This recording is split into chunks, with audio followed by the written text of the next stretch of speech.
Hello guys, Haas here, Happy New Year. It's now officially 2014, so this is just about overdue, but let's have a look at the great games that 2013 brought us.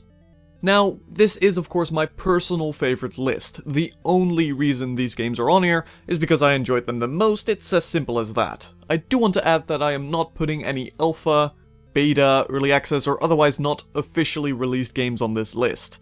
Which is of course becoming rather blurry these days, but hey, we do gotta save something for 2014 now, don't we?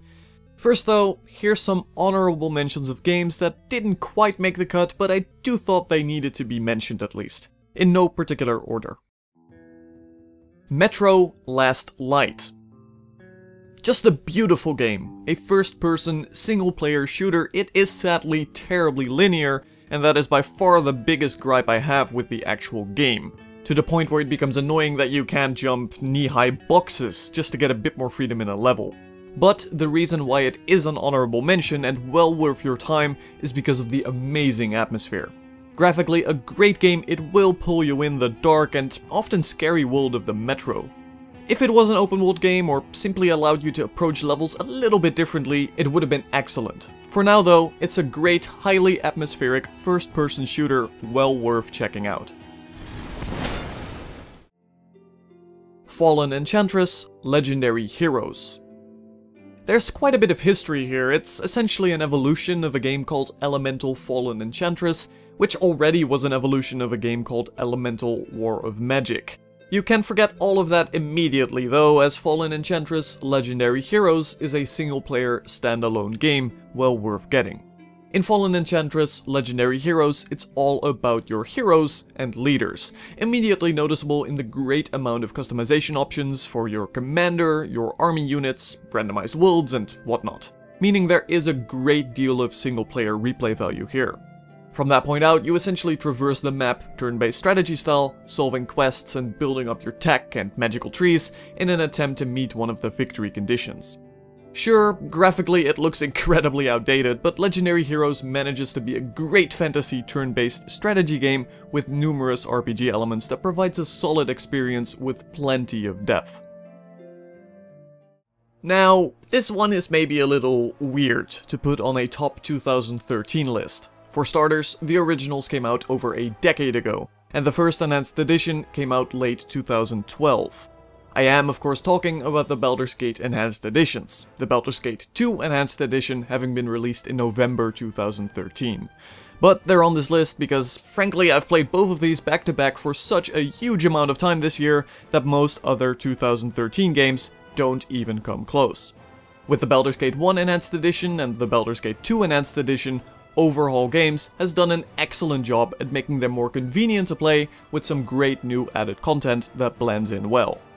Although, unfortunately, they give you pretty much no graphical options, which is a real downside, these enhanced editions are probably the best ways right now to experience some of the best and greatest RPGs ever made. Now then, with the honorable mentions out of the way, here's my top 5 games of 2013. Number 5. Rogue Legacy.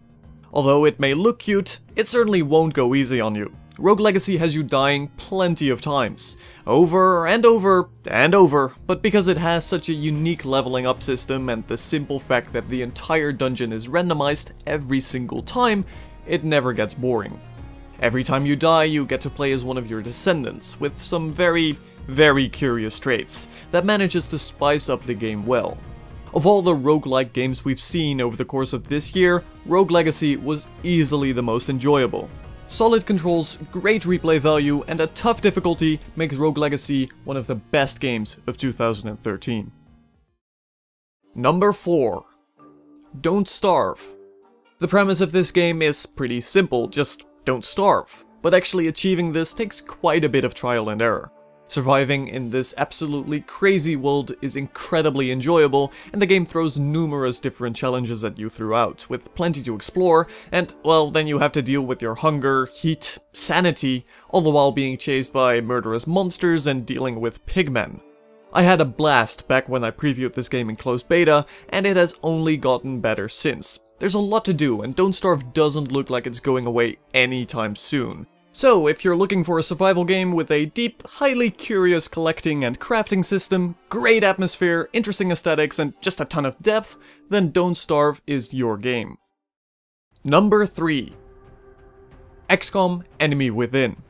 Back in 2012, XCOM Enemy Unknown of course got pretty high on my top 10 list, and this year that game has gotten so much better with the content expansion Enemy Within.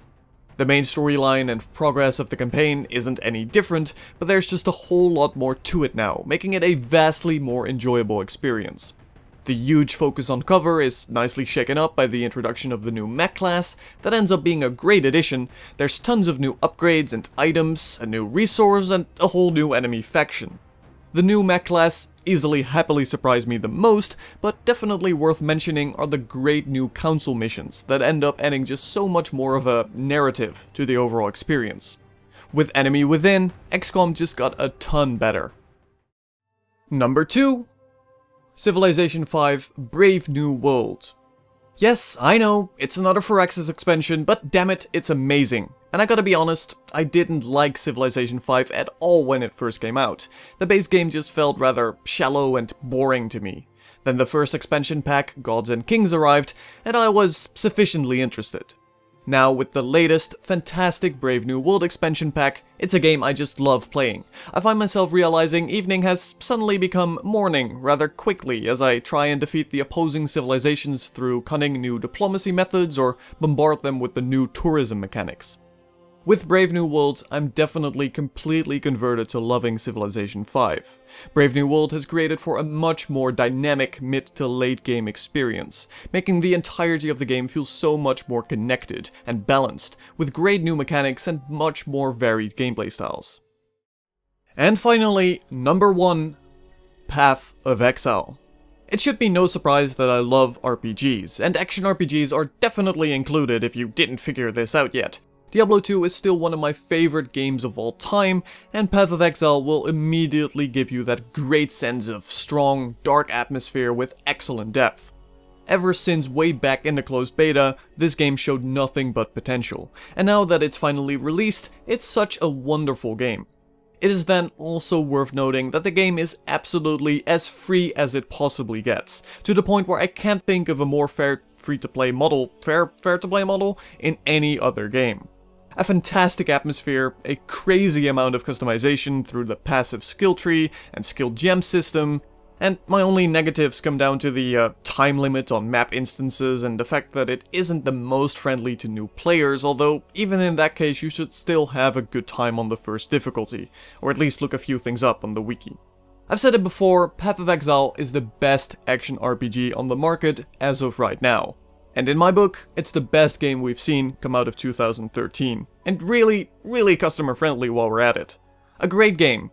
Great depth, great atmosphere, great free-to-play model. It definitely deserves the number 1 spot. So, there you have it. My top 5 games of 2013 with a few honorable mentions to the side.